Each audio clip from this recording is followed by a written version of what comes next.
Olá, bem-vindo, Paulo Wellington, para a gente juntos estar fazendo análise aqui da sua matriz. Espero que eu consiga aí recomendar otimizações para você melhorar a qualidade dos seus bordados, utilizando o software, então, o Wilco Embroidery Studio. Beleza? Então vamos comigo aqui analisar juntos esse bordado. E cara, vou te falar, ele ficou muito bom. Olhando no primeiro momento assim, ele ficou bom. Tem defeitos? Possivelmente a gente vai tentar encontrar, porque o meu objetivo aqui é recomendar otimizações. Então eu procuro defeito até onde eu não consigo mais encontrar. Tá? Então vamos lá. É um bordado que eu já analisei previamente o tamanho dele. Tá? A gente não estudou a estrutura da programação, só viu o tamanho e a quantidade de pontos. Se eu não me engano, ele está com 36 mil pontos e um tamanho de 15 por 15 centímetros. Do jeitinho que você me mandou lá pela plataforma da eBordados Academy, a gente bordou. Então ele está exatamente igual você me mandou, tá? Justamente para não fugir absolutamente nada na decisão aqui na hora de fazer a análise e poder recomendar coisas que realmente vão fazer sentido para melhorar a qualidade do seu bordado aí. Beleza? Paulo Wellington. Não sei se chama de Paulo ou chama de Wellington, mas vamos lá. Vamos lá, querido. É o seguinte. O bordado ficou da hora. Eu percebi que você trabalhou aqui com um ponto, não vou chamar de pontos leves porque não é a característica do desenho, mas de fato você usou um ponto mais leve, usou um ponto tatame com um espaçamento além do convencional, um espaçamento maior. O que eu tenho a dizer sobre isso, tá, Paulo? Esse tecido aqui é um tecido claro, né? É um tecido meio caque, né? Vamos dizer assim, um begezinho. Dá para você perceber pela diferença da linha branca que a gente bordou a águia. Não sei se é uma águia, eu acho que não é uma águia, acho que é um falcão, não sei. Mas dá para você perceber a diferença, né? E eu consigo ver por entre esses pontos brancos, dá para ver um pouquinho do bege do tecido, tá? Dixon, isso é ruim ou é bom? Cara, nesse aspecto aqui ficou bonito. Imagina que fosse, por exemplo, uma jaqueta feminina branca bordada com essa águia, né? Ou esse falcão, não sei, gavião. Ficaria show de bola. Daria até para fazer um pouco maior aí. Aqui está com 15 por 15. Se fizesse aí com 18 centímetros e bordasse nas costas de uma jaqueta feminina, por exemplo, branca, ia ficar um espetáculo. Você ia lançar moda aí na sua cidade para poder bordar isso aqui. Ia ter fila de gente querendo bordar, porque jaqueta no inverno é da hora, tal, jaquetinha branca para mulher fica muito bonito. E você bordar esse desenho um pouquinho maior, aí 18, 20 centímetros mais ou menos, quadrado, igual está aqui, ia ficar da hora. Só que no branco vai bem, eu entrei nesse detalhe por isso. No branco ele vai bem, em materiais claros ele vai bem, do jeito que está aqui, tá? Ele vai bem porque esse espaçamento fica em conformidade com o fundo, porque o fundo é claro. Mas, se você usar um fundo escuro, e aí a gente está falando de uma jaqueta jeans, uma jaqueta escura, ou outro material de qualquer segmento que seja, mas de cor escura, a gente vai ver por entre os pontos. Gixon, mas isso é problema? Cara, não é problema em si, mas é um ponto de consideração para você analisar o bordado. Vamos analisar junto comigo aqui, olha. Essa matriz aqui, a gente tem o espaçamento maior, o espaçamento maior, porque eu falei as duas palavras separadas, eu falei junto. Espaçamento maior. Então a gente tem aqui um espaçamento maior no tatame branco, tá? E beleza quanto a isso. E aqui está em conformidade porque a gente colocou no tecido claro. Mas suponhamos que nós colocássemos e bordássemos no tecido escuro. O que aconteceria? Teríamos aqui então, por entre os pontos brancos, a exibição do fundo, o aspecto escuro do tecido escuro, qual a gente está supondo, tá? E aqui no bico não. Então nós teríamos um bordado aqui no bico, tatame laranja bem evidente, e o branco não ficaria tão evidente assim. Então você teria, vamos dizer que um descompasso, tá, visual no preenchimento do desenho. E aí causa um aspecto ruim, porque a gente vai ter o bico dele com uma densidade de ponto bem alta e uma cor bem evidente, e o branco, né, não vai estar tão evidente assim, porque você colocou um espaçamento alto. Logo, no tecido escuro, vai mostrar esse tecido escuro por entre os pontos da cor da linha branca, e ele não vai ficar tão rico assim, o branco não vai ficar tão evidente quanto o bico. Então, das duas, uma. Se você preferir trabalhar com espaçamento leve, nessa ocasião da jaqueta que eu simulei e tal, mais, tudo bem, não tem problema trabalhar com os pontos leves, não. Ele fica bem, assim, bem moderno o desenho, fica mais leve de bordar, fica mais barato para o cliente e tudo mais. Mas ele tem esse aspecto de mostrar o fundo do tecido quando a cor do tecido é contrastante à cor da linha. Então, o que eu recomendaria para esse caso aqui? Tá? Não estou dizendo que isso é um problema, mas é para você considerar caso venha acontecer situações parecidas. Ou você coloca o espaçamento do bico, tatame do bico, com a mesma configuração do branco, e aí o mesmo efeito de aspecto, quando o tecido escuro passa a aparecer por entre as linhas, tanto do tatame branco, também vai acontecer com o tatame laranja. Então você vai ter o mesmo aspecto de cor do tecido sendo presente tanto no preenchimento do branco quanto do ponto tatame laranja. Não teria problema na minha visão, e é apenas minha opinião pessoal a respeito, tá? Agora, o contrário você também pode fazer. Pô, vai bordar no tecido escuro? Trabalhei com tatame fechadão aqui? Trabalha com tatame fechadão no branco também, que aí você vai ter as cores todas bem vibrantes, né? Igual aqueles bordados de motoclube, eles são feitos assim, com uma carga de pontos bem densa, um bordado bem pesado. Claro que não são feitos em máquinas de borda doméstica, são feitas por máquinas, no mínimo, industriais. Então suportam bem essa quantidade de pontos, bordam por horas, mas fica lindão o bordado. Então você também pode usar esse aspecto. Ou você trabalha os pontos leves que você aplicou aqui no tatame branco no bico, ou inverte. Você trabalha o mesmo ponto, a mesma carga de pontos, a mesma densidade que você trabalhou no bico, você faz aqui na parte do tatame branco. Tá? É só uma observação, porque ele vai criar uma discrepância natural ao bater o olho, quando bordar no tecido escuro, vai dar para perceber a diferença, a discrepância de aplicação de densidade de ponto do bico para o pelo dele aqui, para a pena do gavião. Tá? Então tem que observar isso. Bom, agora vamos analisar os demais pontos do desenho. Eu gostei aqui, ó, você trabalhou com um ponto cheio, com uma densidade apropriada para o desenho em questão, não pode ser levinho o ponto cheio aqui, até porque o ponto cheio é largo. Em algumas partes eu percebo que ele tem 4 milímetros, 6, podendo variar para 7 milímetros muitas vezes. Só que aqui ó, ele deu umas falhas, tá vendo? Aqui ele está com uma carga de pontos legal, adequada, fechando bem ó, a densidade do ponto, tá com um aspecto bonito, né, a aplicação desse ponto aqui. Dos olhos também, só aqui que deu uma falhinha, mas isso aqui eu acredito que seja por conta da direção do ponto, que veio calhar de fazer na mesma direção da aplicação do ângulo do branco, e ele tem uma divisão automática, então ele puxou algumas linhas desse branco para cima. Tem como resolver também. A gente vê isso depois na programação lá no Wilcon, tá? Fica mais fácil. Aqui a gente está analisando o bordado para saber o que a gente pode encontrar de melhoria. Então, esse espaçamento aqui eu acho que a gente pode rever também, esse espaçamento desse objeto aqui, ó, porque ele não ficou com a mesma carga de pontos desse objeto do bico, tá vendo? Dos olhos aqui. Esse aqui eu entendo que ele ficou mais apropriado para essa pegada do desenho, né? Só que esse aqui ele já ficou mais falhado, tá? Então a gente vai rever ele lá no Wilcon também. Aqui, ó, teve um pequeno desencaixezinho do preenchimento em relação ao contorno aqui nesse cantinho, e a gente pode analisar o porquê disso ter acontecido, né? Se tratar de um bordado grande, a gente espera esse tipo de desencaixe sim, só que a gente tem que trabalhar alguns fatores técnicos lá na programação do bordado para isso não acontecer, porque senão você perde horas de máquina de bordado, bordando, perde linha, perde material, dependendo se você for bordar direto na peça do cliente, pode perder a peça do cliente, então é bom a gente entender quais os princípios que a gente pode fazer e garantir para que isso não venha acontecer na hora de bordar o desenho, tá? Agora vamos analisar aqui o avesso dele para ver se ele está suave ao toque, e tá sim, ele está com uma densidade boa, um aspecto bom ao toque com as mãos, não está pesadão. Eu gosto de ver isso, porque isso vai me dar clareza se tem algum tipo de ponto com uma densidade fora do padrão, fora do convencional, para o desenho, obviamente, e aqui não tem. Mesmo que esses objetos eles estão com uma carga de ponto bem fechada, mas ele não está pesado, tá? Ele não está pesado, ele está com um aspecto leve, tá? Convencional. Né? Tem muito ponto? Tem, mas não quer dizer que isso é errado, não, isso não é defeito, não. Tá? Mas, beleza. Deixa eu ver se tem mais alguma coisa aqui nesse desenho. Aqui embaixo você trabalhou com esse cinza, com espaçamento.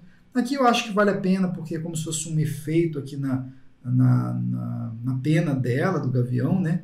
Então esse aspecto de tentar mesclar o fundo, né, com o cinza, deixar o ponto branco do tatame do fundo vazar por sobre os pontos aqui, por entre os pontos do objeto cinza, eu acho que dá uma questão de mesclagem. Dá para fazer isso de uma forma um pouco mais evidente, claro, de repente usando uma ferramenta Accordion, que é a ferramenta de degradê do Wilcon. Dá para usar de criar os objetos separados, para brincar um pouco com eles, com esse aspecto de nuance de cores, deixar ele mais fechado para o cinza, depois abrir um pouco mais para o branco, brincar um pouco mais com essa questão de aleatoriedade entre pontos diferentes desse mesmo objeto. Aqui eu percebo que você fez um só objeto e aplicou um espaçamento igual, criando uma curvatura com esse modelo aqui de angulação de ponta. E nada de errado com isso, mas dá para melhorar um pouco mais esse aspecto também. Bom, Paulo Wellington, tá tudo certo aqui, tirando esses detalhezinhos que a gente vai ver lá no Wilcon agora.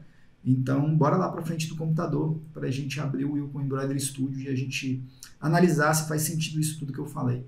Beleza? Para melhorar a qualidade do seu bordado aí. Então, vamos lá comigo.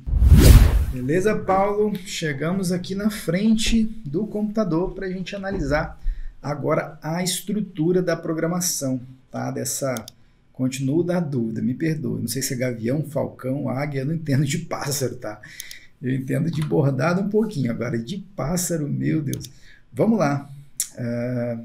Vamos procurar logo fazer aqui um estudo sobre a lógica de programação que você usou através aqui do Shift R. Antes, eu gostaria de comentar, olha, 36 mil é exatamente o que eu havia observado anteriormente, 36.534 pontos. Para um desenho de 15 por 15 não é nada exagerado, até porque, como eu falei, como você trabalhou com os pontos mais leves aqui, espaçamento de 0,50 no tatame, ele deu leveza, né? Agora vamos analisar aqui a lógica de programação que você usou para criar essa matriz aqui, show de bola. Vamos lá, Shift R, e agora ele vai construir, eu vou só adequar aqui o zoom, a tela, né? 0, para o desenho caber confortavelmente na tela ali. E beleza, ele fez aqui uma estrutura, você fez aqui uma estrutura de ponto suporte, só que foi uma estrutura de ponto suporte curiosa. Tudo bem. Vamos analisar. O ponto suporte ficou na mesma direção do ângulo do ponto. Não fez sentido isso não. Deixa eu ver isso direito.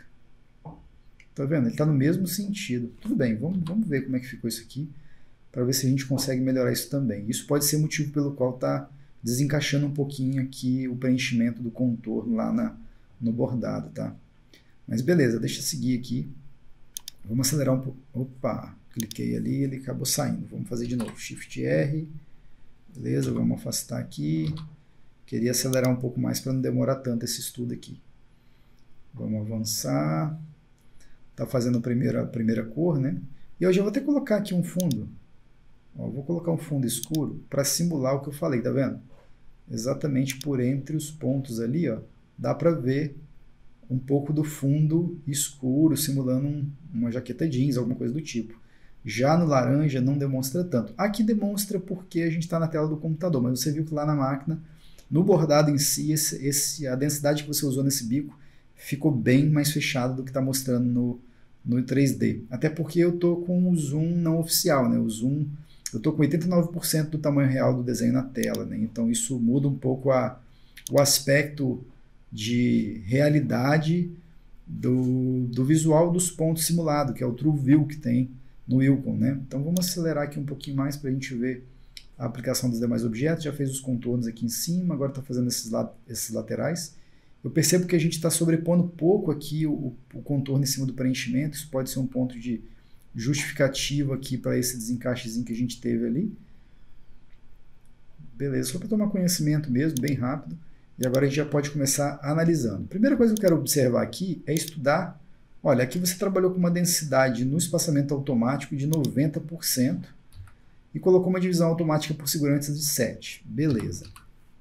Agora vamos estudar esse cara aqui em cima, porque já está aqui, olha, Paulo Wellington, ou Paulo Wellington, como você preferir, tá? E aí, você trabalhou, vamos lá, esse cara aqui, você trabalhou com espaçamento automático de 90%, né?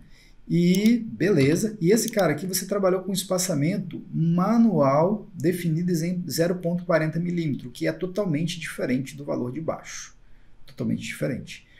Então, para ficar igual, nesse caso, como eu gostei mais do ponto cheio desse cara aqui, eu recomendaria você fazer o seguinte, colocar em todos os objetos, e aí o que eu estou fazendo aqui? Ó, Shift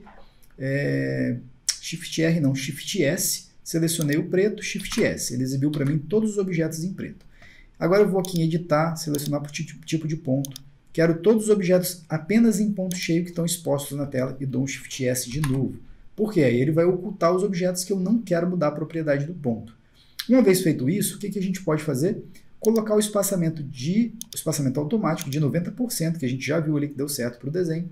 A divisão automática você pode trabalhar valores maiores, inclusive para dar segurança, E aí, no caso, eu recomendo trabalhar o valor de 12, tá?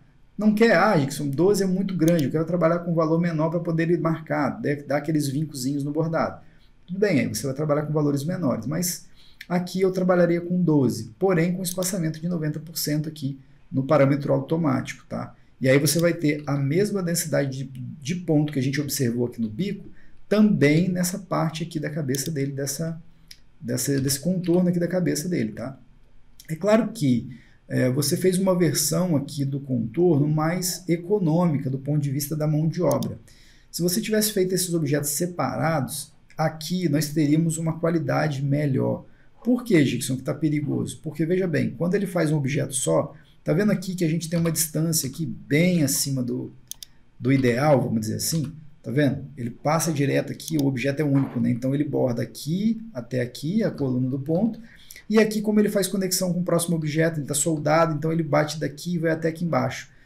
Tudo bem que eu coloquei uma densidade boa, né? Só que eu coloquei a densidade boa observando a distância desse ponto do bico aqui e dos olhos. Aqui já é um ponto cheio maior, então ele pede, né? Quanto maior a distância do ponto cheio, maior é a densidade. Então possivelmente aqui vai pedir para você colocar valores menores do que 90.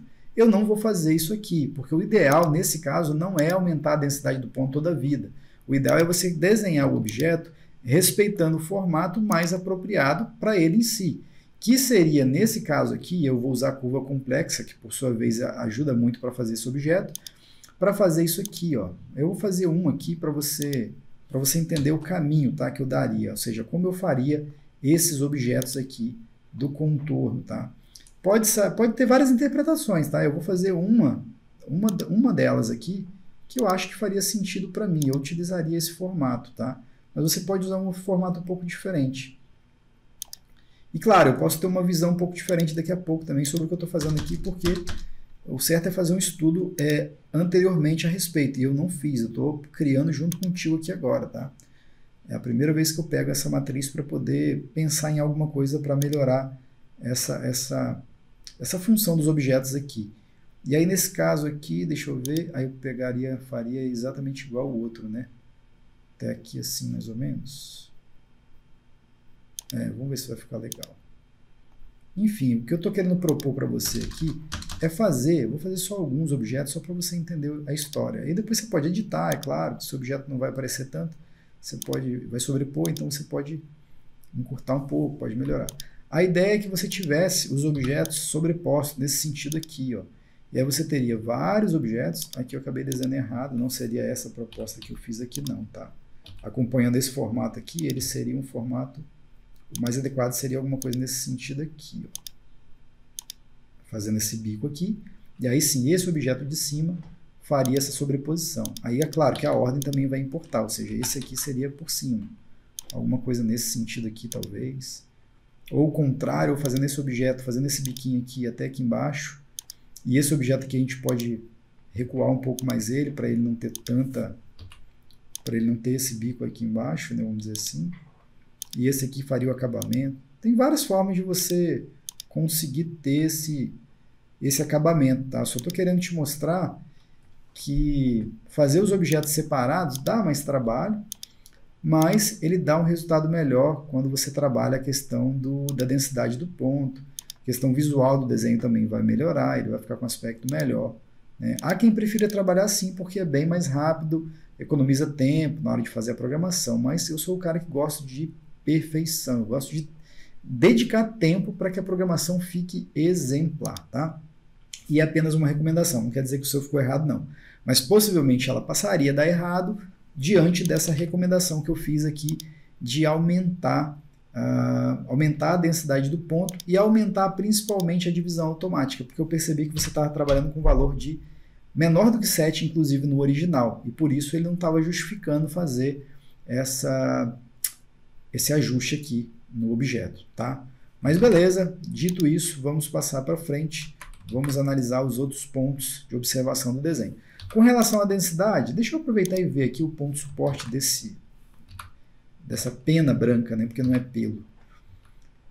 Ah, tá. Você colocou um ponto de suporte segundo aqui, zigue-zague. Não. O zigue-zague, ele trabalha não é bom usar o ponto de suporte zigue-zague em objetos que você tem utilizado o ponto tatame como ponto principal. Utilizou o ponto tatame como bordado mesmo. Você trabalha ponto suporte, pode usar um ponto suporte duplo? Pode, mas não usa zigue-zague no tatame, usa o tatame. Ah, Gikson, mas eu abri igual no seu aí também não tem. É porque você tem que pegar o objeto e transformar aqui, ó, por formato. Quando você clicar aqui em por formato, ele vai abrir o tatame para você. E aí você pode trabalhar com duplo tatame, ou seja, primeiro ponto suporte e primeiro e segundo ponto suporte, tatame, tatame, ou você pode usar o primeiro apenas aqui, por segmento igual já está, por formato, desculpa, e escolher tatame dupla. Porque olha como é que, olha lá, como é que ele vai fazer. Tá vendo? O sentido do ponto está nesse sentido aqui, ó, que eu estou apontando o mouse, o sentido do ponto, e o sentido do ponto suporte está totalmente contrário nos dois sentidos. Um está nesse sentido aqui e o outro está nesse sentido. Essa é a característica oficial do ponto suporte para ele fazer sentido lá na máquina de bordar, tá? Por isso que eu estava achando estranho, porque um ponto suporte na mesma direção do ângulo do ponto não adianta de nada, tá? Porque ele só vai ajudar a repuxar mais ainda o tecido, porque ele está bordando no mesmo ângulo do ponto que está para vir na sequência, que é o ângulo do ponto tatame que você vai bordar por cima do tecido. Então ele não adianta. A ideia do ponto suporte é bordar em sentidos diferentes da direção do ponto oficial do bordado, para ele travar o tecido antes da máquina executar os pontos. Beleza? Então está corrigido, é só isso aqui que você tem que fazer. Colocar um ponto suporte tatame duplo ali, que pode ser, que vai ajudar no travamento, tá? E aí, deixa eu ver aqui. Bom, basicamente é isso para esse. E tem a questão do tatame, né? Que nesse caso aqui, deixa eu ver quando você trabalhou no bico. Exibir só esses dois aqui, ó. Aliás, vou exibir o bico e a pena branca. Ó, no bico você trabalhou com ponto suporte tatame 0,50. Curioso, rapaz, você trabalhou com a mesma densidade de ponto, né? Olha só como... Ah, não, peraí. Tem uma diferença aqui. Você trabalhou com uma sequência aqui, ó. Aí, quando você criou essa sequência, ele criou esse espaçamento acima do convencional, vamos dizer assim. Essa sequência que você criou na linha divisória aqui, 11, 22, 33. Você criou uma sequência e essa sequência fez com que o bordado abrisse mais os pontos, além do espaçamento. Por que eu achei estranho no começo? Porque o espaçamento desse bico está exatamente igual a esse espaçamento aqui. Eu falei, mas como é que pode que lá no bordado a gente não teve o mesmo aspecto visual da densidade do ponto, né? Mas é por isso, é porque você trabalhou com linha divisória. Você trabalhou com fração de deslocamento padrão, 0,25, 0,25, e o outro você criou esse efeito de linha divisória aqui com esse valor, com ângulo de 45 graus, aí ele forçou um pouco mais os pontos e deu um pouco mais de espaçamento, além do que já está aqui no espaçamento de 0,50. Então você pode fazer o seguinte, você pode copiar a propriedade do ponto desse cara aqui para o bico, tá? Ou você pode copiar a propriedade do bico para esse cara aqui, tá? Então você pode aplicar as duas realidades, tanto de um lado para o outro, quanto do outro lado para o um. Então é só uma questão de escolha mesmo, de ponto de vista, né? Se você quiser copiar essa propriedade aqui e aplicar para o bico, também vai dar certo. Eu posso colocar o mesmo valor aqui e o mesmo grau que você usou lá, 45 graus, tá vendo? Ou seja, eu tenho a mesma aplicação que você usou na pena branca, agora para o bico. Daí, se a gente trabalhar com um fundo escuro, a gente vai ter o mesmo aspecto de exibição do fundo do tecido, né? Por entre os pontos. Então, vai ficar com aquele aspecto meio ralo, que é muito usado, inclusive, na moda. Essa questão que eu te falei da jaqueta. Tem a questão do bordado pesado, bem denso, bem fechadão mesmo, igual o motoclube usa. E tem também aquela coisa mais leve, né, com efeito irregular, pontos falhados, que é uma característica muitas vezes. Mas o desenho tem que escolher qual time que ele joga. Ou é um bordado denso, ou é um bordado leve, com um espaçamento, todo ele nessa proposta. E aí você teria duas propostas de desenho. Ou opta por um ou por outro caminho, né? Eu não gosto muito de mesclar as duas realidades, espaçamento alto e espaçamento fechado demais em um mesmo desenho. Não nesse caso aqui, porque não fica um aspecto muito saudável. A não ser que fosse fazer, por exemplo, espaçamento alto no preenchimento e no contorno fazer uma densidade igual está aqui. Aí fica legal. Agora, no preenchimento, você trabalhar com hora espaçamento alto, hora espaçamento baixo, né, alta densidade e baixa densidade, eu particularmente, pessoalmente falando, não gosto muito. Tá? Ou você tem a hipótese de fazer o contrário, trabalhar com uma densidade maior, igual você fez no laranja anteriormente, igual estava aqui, ó.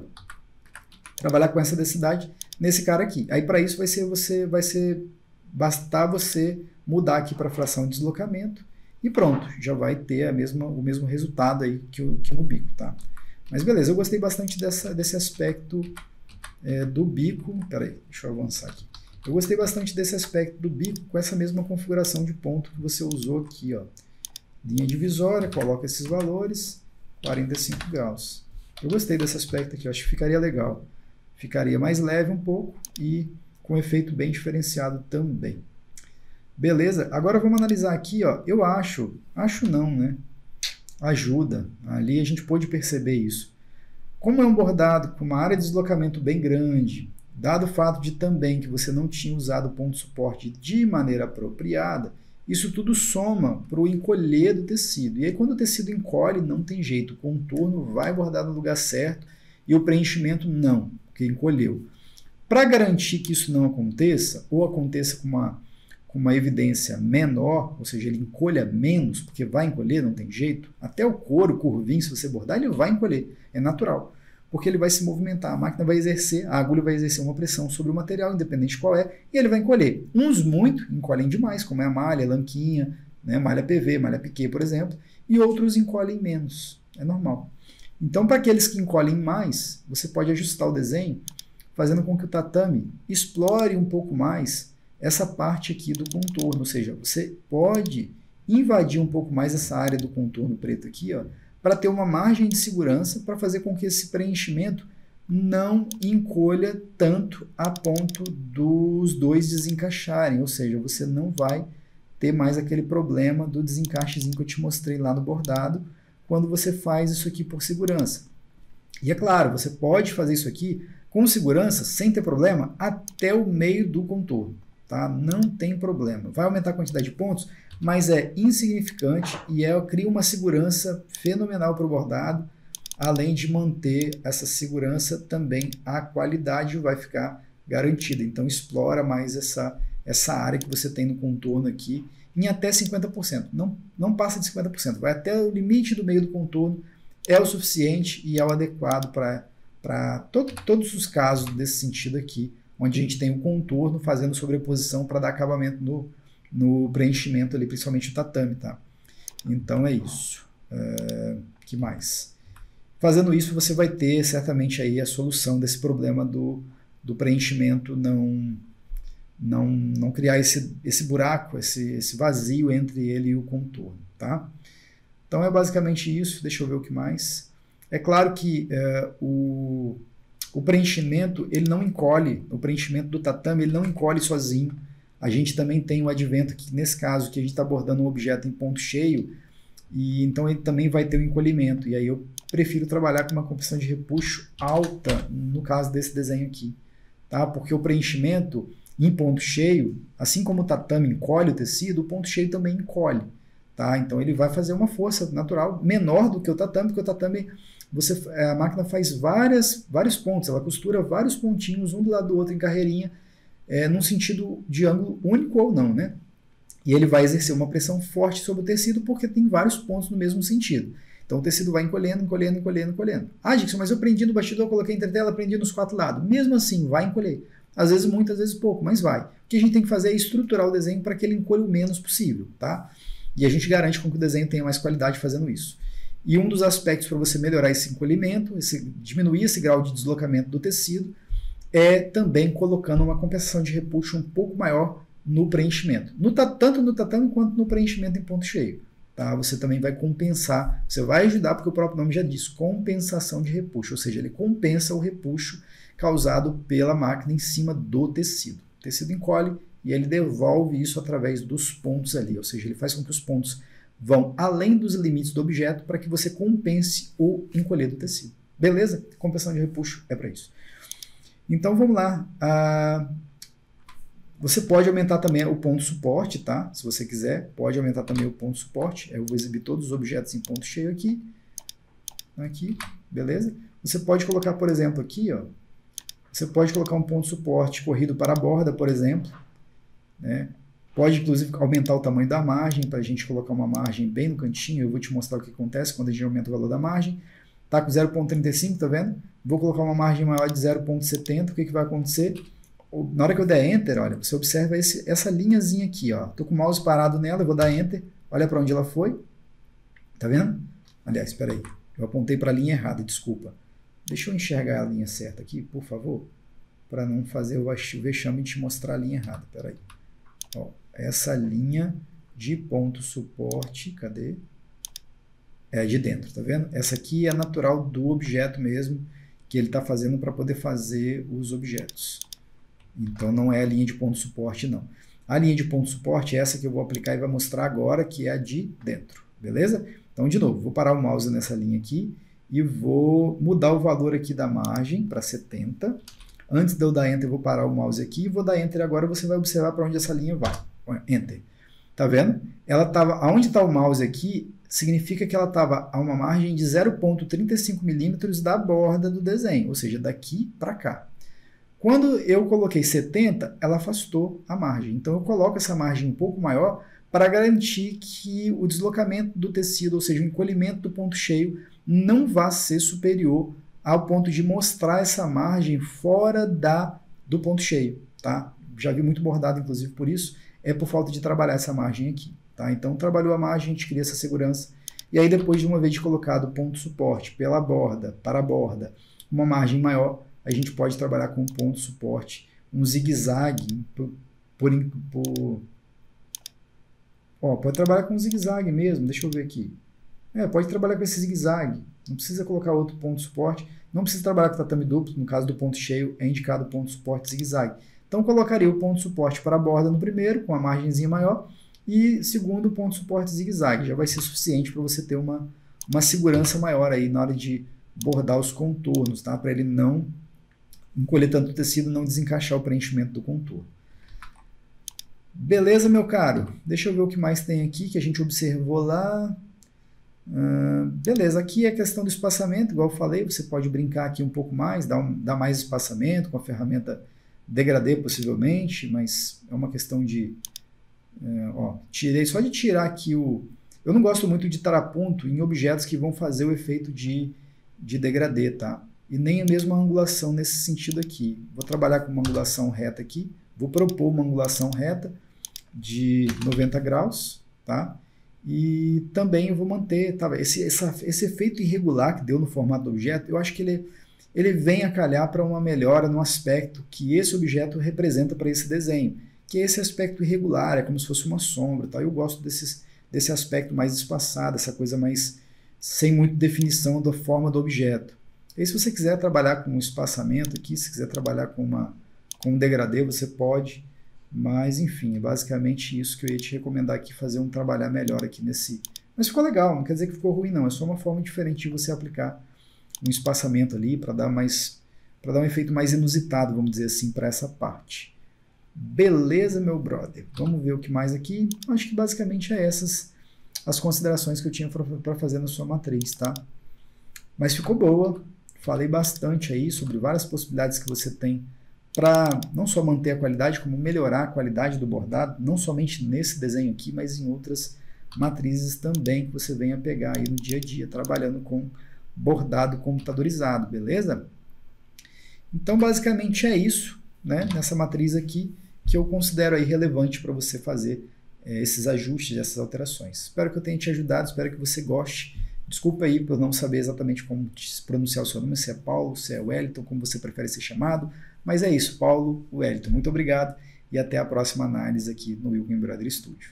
Nessa aula eu utilizei o melhor software de programação de bordados do mundo, que é o Wilco Embroidery Studio. E se você ficou interessado em aprender mais sobre programação de bordados, vai lá no site da eBordados e coloca o seu e-mail na lista de espera, pois em breve eu abrirei uma nova turma do nosso curso de programação de bordados, o Wilco Experience. E para você assistir mais vídeos como esse, é importante você se inscrever no canal da eBordados e também ativar o sininho para sempre que eu publicar um vídeo novo, você ser notificado. Eu vou ficando por aqui e até o próximo vídeo. Tchau, tchau!